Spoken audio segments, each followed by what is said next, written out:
Alright, welcome to Calvin Logic, where we take my thoughts and use my crazy logic to talk about anything and everything. And today, we're talking politics. Yes, my friends, it is finally time for me to talk about one of my hobbies, one of my, that sounds like I haven't been talking about my hobbies and passions already, but I have. Uh, Today we're going to talk about another one. I love politics, and I said in my welcome to my channel video that I would be talking about politics. I've held off a little bit to get a few other videos out there because I know that people, politics itself can be divisive, and so I wanted to get another few different videos out there so that there was variety, so that people could learn a little bit about me, so that people could see what I do, what other stuff I do, what I enjoy, and before I dove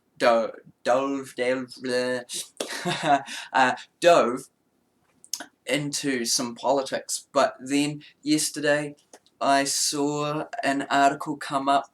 I'm a part of a political group on Facebook, and there's some really cool discussions and interesting viewpoints on there about politics. But I saw somebody post an article, and yeah, I was like, what? So yeah, I wanted to come on and share my views, and I thought, what better time to do this and delve into the politics game, which there will be probably quite a bit of on this channel as one of my big passions. Yeah, so I find politics very interesting, and yeah, I focus on it quite a lot. It's one of the things that is very intriguing to me. So anyway, you're thinking, okay, get on with it, get on with it. What are you talking about? Well, I saw an article that said, the UN wants more money. And went, ah, crap, here we go.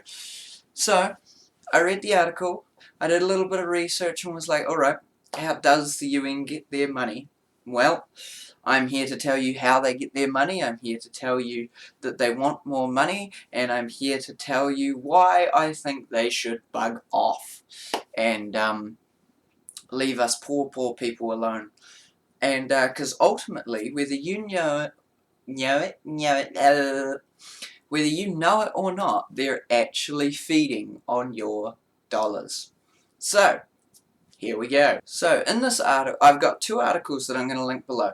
I've got the one about them saying that they want more money, and I've got the one where I found out a lot of how they get their money. And so I'm going to focus on a couple of things. You'll notice in these videos that if I talk about New Zealand, it's kind of because I live here, and I know not a lot of people do. They tend to focus on the US and sometimes China and Britain, and yes, I'm also going to touch on the US in this video, but quite a lot of the time I'll touch on things from New Zealand just because that's where I'm from. Anyway, so the UN, they want more money. And it comes at a great time, because if you're watching this close to when it was released, or I guess close, soon after, we've got the coronavirus going around, and I'm not going to touch much on that in any of my videos. I want to keep this, well, I guess politics, you either agree with me or you don't, which is fine. I started this channel because I want these type of discussions. But I want to put more positive stuff out there, or at least put a positive spin to things over doom and gloom. So anyway, the coronavirus has hit us, and this comes at a great time because the UN General, the UN General, yes sir, no, the UN head guy, I'm going to call him the head guy, I can't pronounce his name, and you might notice that I'm bad with words. That's fine. And that's how Calvin Logic came about. I'm bad with words, so I make up my own words. Anyway, so he's going, the UN wants/needs more money because what the member states give us is not enough. And not everybody pays at the same time, not everybody pays the same amount, because of course they can't. And yeah, so he's going, we need more money. Well, I asked the question, where's that going to come from? Because when looking into this and going, okay, where do you get your money from, and if you could get more money, where would you get it from? Well, you see, here's the thing. The UN is a organisation, and it's built on, well, it's built on governmental, and it's built on governmental politics, really. But also it does a lot of other stuff which I'm not against. I do think it's a teethless organisation, but it does have its peacekeeping squads, it does have its humanitarian efforts, and UNICEF, and all this kind of stuff. Which UNICEF or UNICEF, however you want to say it, they ask for money anyway, but anyway, from you and me, but anyway, they do quite a bit of good stuff. But when it comes down to it, it was governments around the world after World War II wanted a way to, one, ensure peace, and two, work together. And it's kind of like a different type of fighting now. Instead of with your tanks and your bombers and your ships and humans, well, I suppose it's still humans. Anyway, without people going and killing each other, it's more bureaucracy and stuff like that now. But it's kind of this political slash private organization kind of melded into one. And that's why you have people from Hollywood that are involved with it, other people and stuff like that. But anyway, you may be going, okay, they want more money, but how do they get their money? Well, every UN member has to pay what I'm going to call the members fee. Kind of like when you subscribe to a newsletter or a blog, or for us gamers, you know, a gaming or a streaming service, you subscribe to it and you pay a monthly, or in their case, an annual yearly fee. And so that's how the UN gets the majority of its money. Each member, in which they have 193 permanent members, and a few other flimsy ones, kind of like North Korea and Libya and stuff like that, or new countries that are just developing or whatnot. But anyway, those 193 countries, they all pay the members fee, and it varies depending on, you know, how much population they've got, what their GDP is, how much they can give, all this kind of stuff, and the UN kind of works it out. I've tried looking and nowhere really says it's based on their own determinations, but they kind of just work it out and go, you owe us this much. And so for us here in New Zealand pays roughly about 8 million. We paid just over this year and last year, but we pay roughly about 8 million a year to the UN. Now, that comes from the government's pocket, but where does the government get their money from? They get it from us taxpayers. And so we're not even at the top, we're kind of like slotted in the middle there. But the biggest contributor to the UN financial fund, I guess, is, unsurprisingly, the US. Now, they pay roughly 10 billion a year. That's more than the next three down combined. So they pay a lot, and that doesn't really get them anything.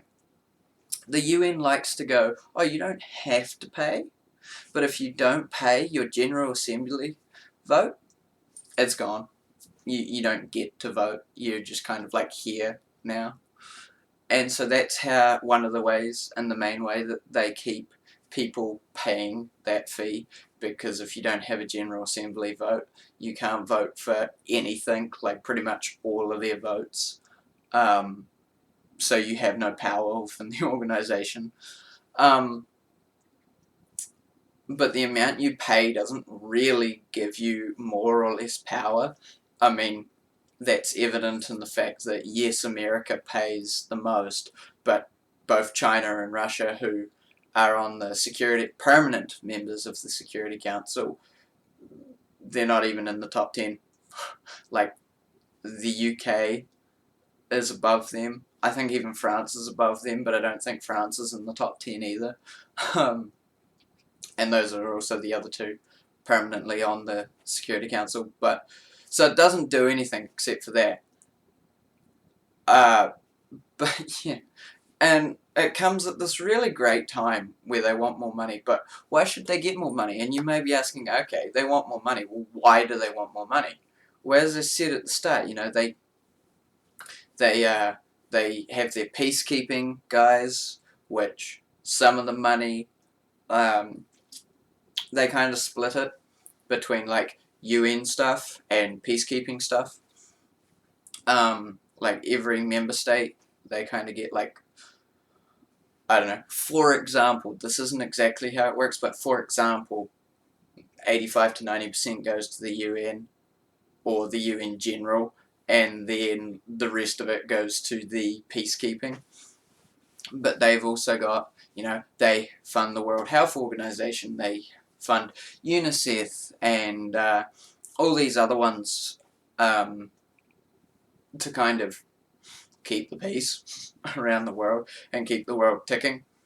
They have a development centre that they run and operate, that funds go to, and humanitarian rights and all this kind of stuff. And don't get me wrong, most of these things are good, but most of these things have quite a bit of corruption in them. They have, or they don't do their job well. I mean, for example, the peacekeepers. They, you know, quite a lot of them are not very good people, or, you know, they're in it because they have to be, because they're drafted in from the member states' armies. But quite often a lot of those people will take advantage of the situation in the country or area that they are in, and the UN doesn't really do much about it.